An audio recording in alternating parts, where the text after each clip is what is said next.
आज आपल्या बारक्या सासूचा वाढदिवस आहे बरं का। साधा सिंपल स्वीट क्यूट क्यूट करायचा होता, एकदम घरगुती बरं का, एकदम सिंपल मध्ये करायचा होता। त्यामुळे घरातच कारभाराने फुगे फुगवले, थोडंसं छोटंसं डेकोरेशन केलं। त्यानं त्याच्या आवडीची कपडे घेतलेली होती आणि म्हणालेला की अंडा राईस खायचंय, म्हणजे अंडा बिर्याणी खायची होती। मग काय छोटीशी आपल्या बारक्या सासूची फरमाईश आहे, पूर्ण तर केलीच पाहिजे। मग झटपट होण्यासाठी मस्त अंडी पहिल्यांदा फ्राय करून घेतली तेलात आणि सुहाना बिर्याणी मसाला आणलेला होता, चिकन बिर्याणी, पण तो मी अंड्यासाठी पण वापरते कारण त्यानं टेस्ट छान येते। अद्रक लसूणची पेस्ट आणि कांदा टोमॅटो फक्त टाकावा लागतो। कुकरला शिट्ट्या लावल्या, मी पण तयार झाले तोपर्यंत माझी भाऊज आणि भाचा सुद्धा आलेला होता। मग काय कारभाराने दोघांसाठी चॉकलेट आणलेली होती, आम्ही दोघींनीच खाल्ली कारण का ती जेली चॉकलेट होती, छान लागत होती। अरे आपण पण किती मोठं झालं तरी आपल्या मनामध्ये पण लहान बाळ असतंच ना। गल्लीतली पोरं सगळी जमा झालेली जेव्हा डेकोरेशन करायला चालू केलेलं तेव्हाच मग काय एक एक ओवाळायला घेतलं। आता माहिती आहे जेव्हा ज्याचा बड्डे असतो त्याच्या बाजूला बारका भाऊ तर त्याचा असतोच। मग काय भाचा उभा राहिलेलाच होता, भाऊजन ओवाळलं, ही मावस जाऊबाई आहे, मी ओवाळलं आणि त्याच्या मैत्रिणी मित्र मैत्रिणी सगळेजण आलेले होते। मैत्रिणींनी ओवाळलं, हे त्याच्या गल्लीतल्या मैत्रिणी आहेत बरं का, म्हणजे दिदी बोलतो तो। आणि परत ही मामी आहे, कारभाऱ्यांची मोठी मामी, आणि आमच्या समोरच्या मावशीबाई, असे सगळेजण अशी गल्लीतल्या गल्लीत छोटूसा वाढदिवस साजरा करायचा होता। जास्त काही नाही, फक्त त्याला जे आवडेल ते ना ते आम्ही केलेलं होतं। केक होता ट्रफल केक, त्याला आवडतो ना, तर मॉन्चिनोचा तो वाला होता। बोलतात ना आमचं छोटंसं घर, छोटीशी गल्ली आणि मोजकीच माणसं आयुष्यात, बस त्याच्यातच आम्ही समाधानी आहोत। तर असा हा आमचा आपल्या बारक्या सासूचा वाढदिवस आम्ही सेलिब्रेट केला। सगळ्यात जास्त तर मुलांमुळे मज्जा येते। चल फू हॅपी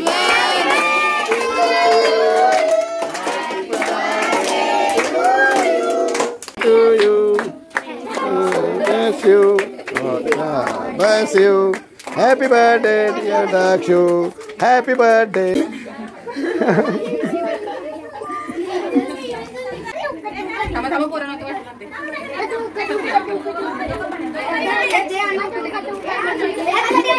Birthday boy. बसा है कोई काम मत बैठो। गोंधळ ऐकते का पोरांचा, एक्साइटमेंट बघताय का पोरांनी। जसा केक कापला तसं त्याला गिफ्ट द्यायला चालू केलं, समोरच्या मावशीला, आणि सगळ्यात जास्त एक्साइटेड होत्या त्यांच्या त्या मामीने आणलेल्या गिफ्ट साठी। त्याच्यामध्ये काय आहे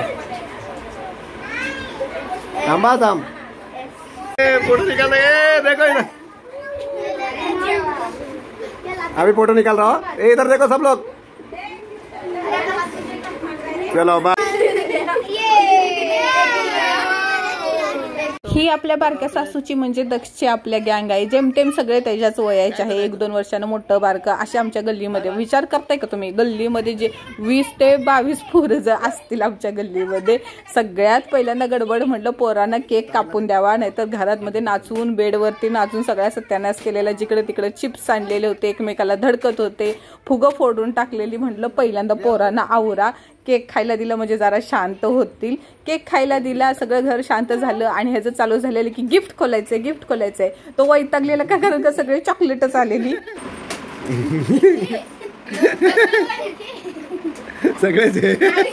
त्याचं म्हणणं होतं की आता मी मोठं झालोय तर सगळे मला चॉकलेट, वह्या, पुस्तकं आणि कपडेच आणतात आहे, कोण खेळणी आणतच नाहीये। कोणी पेन्सिल, वही, कोणी कार्ड दिलेलं, म्हणजे पैसे वगैरे दिलेले होते।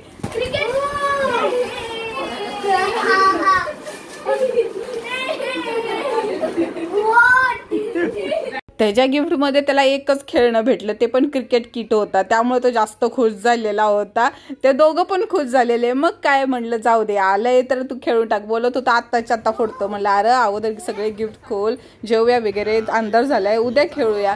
त्याच्यानंतर त्याच्या मावस बहिणीनं त्याला दिलेलं होतं कलर किट असतं ना, ते कलर किट देण्यात आलेलं होतं। तर असे त्याचे गिफ्ट आलेले होते। त्याच्या मामीनं पण त्याच्यासाठी कपडे आणलेले होते, आता ते नंतर कधीतरी खोलून दाखवेल। आणि आमच्याकडून ड्रेस होता। अजून एक गिफ्ट होतं, ते बरोबर आम्हाला वाढदिवसा दिवशीच घालायचं, आम्ही विसरलेलं होतं। जे पैसे आलेले होते त्याचा गल्ला वेगळा आहे, त्याचे ते आम्ही पैसे त्याला वेगळे ठेवतो आणि नंतर त्याचं काहीतरी घेऊन टाकतो। नंतर आम्ही छोटेसे फोटो वगैरे काढले सेलिब्रेशनचे आणि नंतर सगळ्यांनी एकत्र मिळून जेवण केलं। तर हा असा आपल्या बारक्या सासूचा ना साधा सिंपल वाढदिवस साजरा झालेला। भाऊजाला जायचं होतं म्हणून पटकनच आवरलेलं, तरी पण नाही म्हणता रात्रीचे 10 10:30 तरी झालेले होते. नंतर भातचा रडायला लागला की मी थांबणार आहे म्हणून इकडं दादावर खेळायला, मग त्याला ठेवून गेलो. आता हा दुसऱ्या दिवशीचा व्हिडिओ आहे. सुट्टीच होती, बारक्या सासूला पण सुट्टी होती आणि कारभाऱ्यांना पण सुट्टी होती. म्हटलं चल, त्याचा वाढदिवस झाला काल, त्याची शाळा होती, शाळेत ट्युशनमध्ये दोन्हीकडे पण चॉकलेट वाटली, कुठं जाता नाही आलं. आता वाढदिवसा दिवशी आम्हाला त्याला गिफ्ट देताच नाही आलं, विसरूनच गेलेलो गोंधळामध्ये. तर त्याच्यासाठी चांदीच्या चेनमध्ये ना चांदीचं स्वामींचं लॉकेट बनवलेलं होतं. आदल्या दिवशी तो जेव्हा सकाळचेच कारभारी आहे ना, त्याला स्वामींच्या मठामध्ये नेऊन आणलेलं, परत ज्योतिबा मंदिरकडं सगळं पाया पडून आणलेलं होतं आणि लॉकेट पायाला लावून सुद्धा आणलेलं होतं आणि आम्ही त्याला दुसऱ्या दिवशीच घातलं. आता आमचं काय ठरलं, दोघांना पण सुट्टी आहे, कुठेतरी बाहेर जावं. बाहेर म्हणजे आम्हाला देवाच्याच ठिकाणी जायचं होतं. तर आम्ही अंबरनाथचं जे प्राचीन शिव मंदिर आहे ना तिकडं जायचं ठरवलं. दुसऱ्या दिवशीचा व्हिडिओ बरं का. आदल्या दिवशी सेलिब्रेशन केलं, सकाळचं आम्ही 9 वाजता लवकर उठलं, घरातलं आंघोळी वगैरे केली आणि बाहेर जाऊनच आम्ही नाश्ता केला. अर्धा रस्ता पार पडल्यानंतर बाहेर वडापाव, कुणी कांदा भजी वगैरे काढली. छोटासा स्टॉल होता पण कांदा भजी एकदम अशी कुरकुरी छान लागत होती. पोरांना भुका लागलेल्या होत्या आणि वातावरण असं झालेलं की ऊन पण पडत होता आणि पाऊस पण पडत होता. काय माहिती हो पाऊस कधी थांबणार.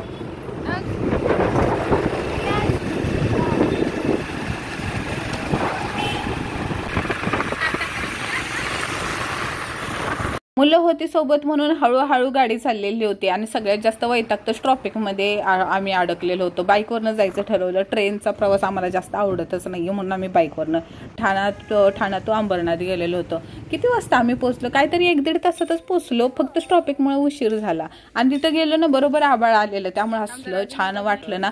खरं सांगू का, हे अंबरनाथचं प्राचीन शिव मंदिर आहे ना, मला ना 1-2 वर्ष झालं बघायचं होतं. सारखं मी रील्स ह्याचे खूप बघितलेले होते, पण आमचं प्लॅनिंग व्हायचं आणि फिसकटायचं. म्हटलं चला आज योगा आहे, प्रियांश म्हणजे भातचा पण आहे, तो पण बघल आणि आपण पण बघून होईल. गेल्यानंतर अशी शॉक झाली ना, असं दगडामध्ये कोरलेला, पाक शिखरापर्यंत कोरलेला ना, अशा बारीक बारीक मूर्त्या, एवढं म्हणजे बाहेर असं मैदानात असणारं मंदिर एकदम छान. आणि मला वाटलेलं की खूपच जास्त गर्दी असेल, पण आम्ही असं सीझन नव्हतं ना, मध्येच गेलेलो ना आठवड्याच्या, त्यामुळे गर्दी अजिबात नव्हती. म्हणजे माझ्यासाठी सगळं वेगळंच होतं. असं वर चढायचं होतं आणि खाली जाऊन हे होतं आपलं महादेवाचं शिवलिंग होतं. गर्दी नसल्यामुळं मी आरामात महादेवाला हात लावला. ही समोरची आहे ना जी मेन स्वयंभू बोलतं शिवलिंग आहे, मी तिथल्या दादाला विचारलं आणि मागं स्थापन केलेलं आहे, जिथं मुकुट दिसतंय ना त्याच्या मागं. अभिषेक घातला, फुलं अर्पण केली, बोलतात ना सगळ्या गोष्टीसाठी थँक्यू बोललं. आणि तिथल्या दादांनी मला नारळ सुद्धा दिला बरं का. म्हणजे मला एवढं छान वाटलं ना, मी देवाला पण अर्पण केलं आणि त्यांनी त्यांच्या मर्जीनं मला नारळ सुद्धा दिला. नंतर बाहेर आले गाभाऱ्यामध्ये. बोलतात ज्या आपण मंदिरात जाऊ ना तिथं 10 मिनिटं तरी शांत बसलं पाहिजे. गाभाऱ्यात गेले, परत नामस्मरण केलं. बाहेर सुद्धा खूप शिवलिंग होते, तिथं शिवलिंगाला फुलं अर्पण केली, गणपती बाप्पाला नमस्कार केला. म्हणजे एवढं छान वातावरण असलं, मन शांत झालं ना.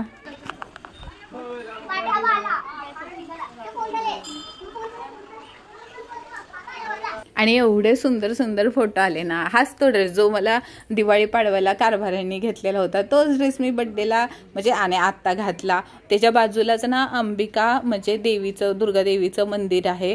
तिथं तर आहे ना एवढं मोठं झाड आणि झाडाला बोलतात ना कोणी इच्छा नवस वगैरे बघून असं ते बांधतं, चुन्नी बांधतात, तसलं बांधलेलं होतं. काय मोठं झाड दिसत होतं ना, जबरदस्त मोठं होतं. आणि जस्ट त्याच्या बाजूला ते नदी ओढा काहीतरी आहे ना, त्याच्या पलीकडे ना विठ्ठलाचं मंदिर आहे, विठ्ठल रुक्माईचं. आणि ती विठ्ठलाची मूर्ती पण खूप मोठी आहे.